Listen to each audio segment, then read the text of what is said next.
John, it's Friday, and the shows today have been coming fast and furious. I think this is the fourth.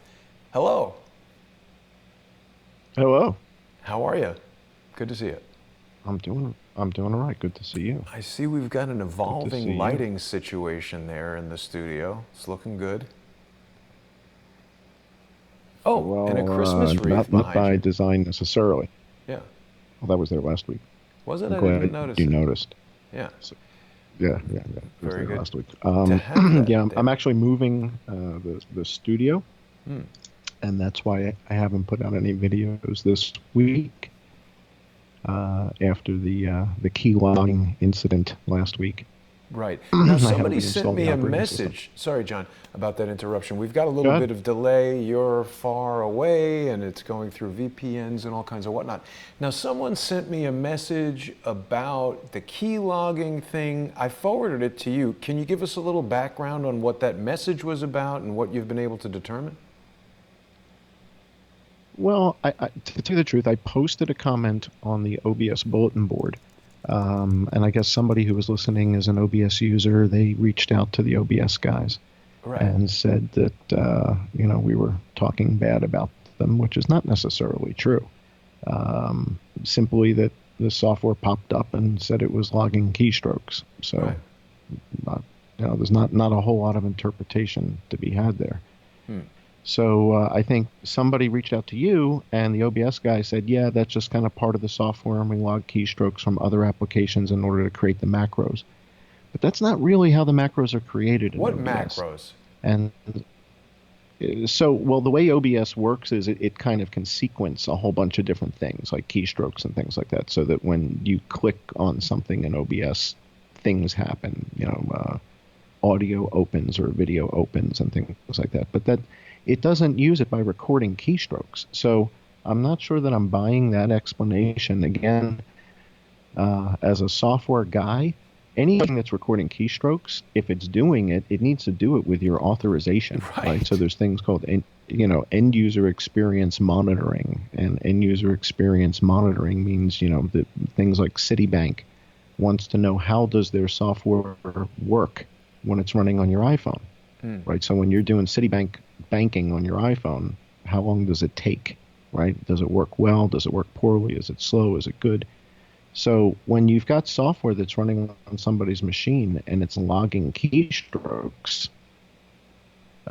you better have authorization. And it appears that with the installation of the new version of the Mac OS, which is Catalina, Catalina is the first version of the operating system to warn you if something is trying to access the keyboard buffer or what keyboard cache or whatever it is, where the keystrokes go. Hmm. And the That's nice of it. notification came up as soon as I up. Yeah. So the notification came up as soon as I updated the operating system. And after upgrading the operating system or backgrading it and then upgrading again, same thing happened when I went to launch OBS. So if they want to claim that it's a standard piece of software, and I'm just being overly cautious, that's fine. But I think the community out there will determine what's considered acceptable behavior and Yeah. I what's mean, not. These capabilities have been there for years, by the way. So yeah. you have to know that when you land on a web page and you click on anything on that web page, that's it. All kinds of things can happen, right? So the power that's on the other side, I can tell you 25, 30 years ago, we had the ability at the company I was at that if you landed on our webpage and you clicked on anything, we could format your hard drive. We could What? wipe you out. Completely format your hard drive. Yeah, Wow. from a web page. Yeah. Uh, So Huh. the ability to do things to people remotely, Hmm. there's been a certain moral agreement, an unspoken moral agreement that there's things you don't do, and one of them is keylogging, especially keylogging outside the domain of your application when your application's not even running. Yeah. Well, I don't certainly if know an if application is going to do something intrusive like that and record your behavior Mhm. outside of their own application, at the very least, as a user, you would want to know that and click I accept or whatever. Mhm. I guess it's probably buried in the end user license agreement somewhere, or maybe.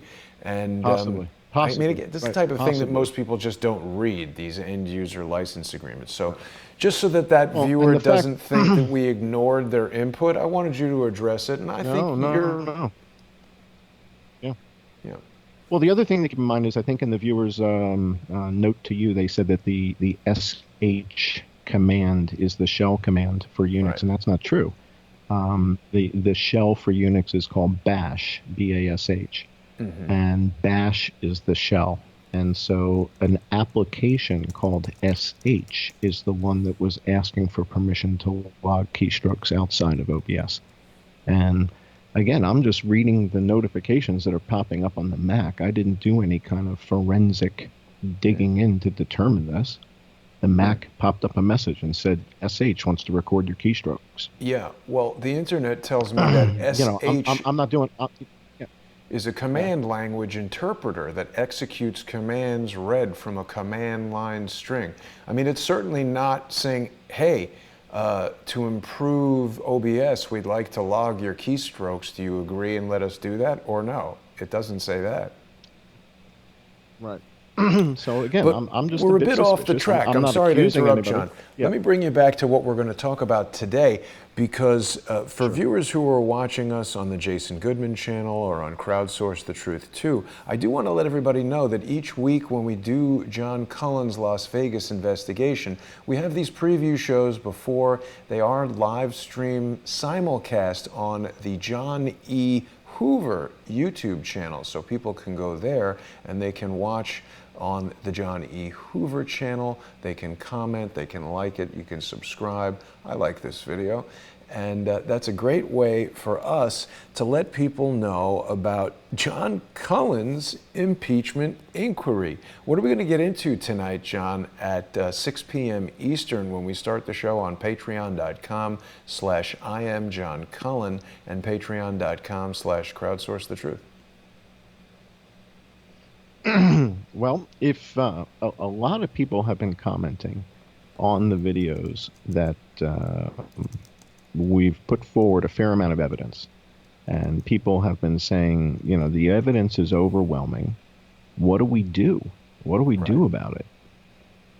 You know, as a community, what can we do to affect some change here? Mm.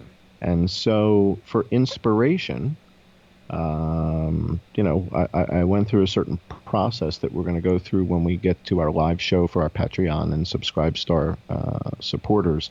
I guess we're doing a show in about 15 or 20 minutes, give or take, 20 Yeah. minutes, give or take. And we're going to get into this. So we're going to look at what do we do next? What is the call to action for the audience, right? I've got a little over 22,000 subscribers. You're approaching 100,000 subscribers now. And for the people who are listening, the question is, if you think that there's something not right about the Las Vegas investigation, what do we do about it? And do we, as a collective group of people, have the ability to make some noise and to make some change? And I think the answer has to be yes. Right? If you know, if Greta Thunberg can get in front of Congress and talk about whatever she's there to talk about, I think we Right. can get some action with a couple hundred people making some noise here. So we're going to talk about that when we get to that show. And then the other thing that I wanted to talk about today is the thing that's in the news today, which is what happened in Pensacola. Yeah. And the connection between what happened in Pensacola and the Las Vegas shooting, because they're very much connected, you know. Yeah, Saudi Air Force training. I mean, I saw that and I thought of you right away. Little fact that people may not know, I lived on the naval base in Pensacola, Florida when I was 1 year old. I did My not know father that. was a lieutenant colonel in the Navy, and I lived on that naval base. I have really virtually no recollection of it whatsoever. I was 1. We left there before I turned 2. And I did many years ago when I was living in the apartment prior to this one, so 20 years ago, I was watching TV very late at night, and an opening sequence for a show came on. It was showing these rows of houses, and it just looked so oddly familiar to me. I could not place how I knew this. And then the title of the show came up, Pensacola. And it was all about the naval base in Pensacola, Florida. I was absolutely astounded that I had that sense of deja vu. I had some, kind of latent memory of the base. But we're going to get into some detail about what is going on. I find it amazing that a dude stabs somebody on the bridge in England, and he's a convicted criminal at a conference for rehabilitating convicted criminals. And within minutes, instead of saying, well, this might just be a random crime where a guy stabbed somebody, right away the police determined that was terrorism, because I believe in England that escalates it to a point where they can bring in a specific unit of the police. I do not think all police in the United Kingdom carry guns. And by calling it terrorism and saying that this guy had a bomb vest, that enabled the police to shoot him dead, or at least to claim that he was shot dead. So that's an interesting thing. But here we've got an attack on a military base by a foreign national from Saudi Arabia, where allegedly 15 of the 19 hijackers from September 11th were citizens of. But they're not sure if it's terrorism. In England, they can figure out right away if it's terrorism. I'm not saying it is or isn't. I'm just saying it seems to be a very random process, or perhaps not so random, by which they determine if these things are acts of terrorism. Yeah, as far as their determination, I'm sure each one has its own politics because we've got different people behind these decisions, right? So in Pensacola, different sheriff, different governor, the people involved are going to be different. But at the end of the day, the common threads here are the real heart of the matter, right? Why did this happen? Why did the Las Vegas shooting happen? And my background and my training is in something called root cause analysis. And we're going to get into root cause analysis. Why did this happen? Why did the Las Vegas shooting happen? What is the root cause? And if we can get to the root cause, maybe we can stop this sort of thing from happening, because enough people are dying, and there's a way to fix it. There's absolutely a way to fix it. I like that root cause analysis. It seems like so many things we see in our society today are interested in isolating symptoms and treating symptoms without going to the root cause. And it's my opinion that when you treat a symptom, the problem's just going to come back, because it's the underlying cause that really is what you need to get to. So for people that are just joining us, John, I want to make sure everybody knows that we're going to be starting the sponsor-exclusive show, John Cullen's Las Vegas Investigation. It's coming up in just about 15 minutes on patreon.com/IamJohnCullen and patreon.com/crowdsourcethetruth. People should go and visit John Cullen's Patreon page, and if you've been watching these videos, or if you enjoy the John Cullen YouTube channel, please become a sponsor of John. People like John and I, we can't keep bringing you these types of videos if we are caused to rely on corporate sponsorship, whether that's from YouTube monetization or other sponsors. They don't want this information out. They don't want us talking to you about this kind of thing. Corporate sponsors sponsor CNN, they sponsor Fox News, they sponsor MSNBC.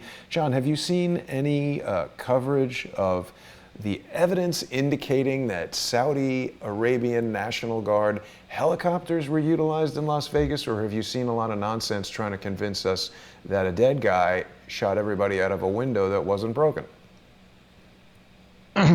Well, I think the media here in the United States has gone along with the narrative. And here's an interesting thing. When you watch John Cullen videos in the United States, there's zero advertising on them. Yeah. But if you watch John Cullen, Johnny Hoover videos in Europe, there is advertising on them. It's interesting. Whoa. Isn't that interesting? Something just happened. What just happened? I clicked something without realizing. Sorry about that.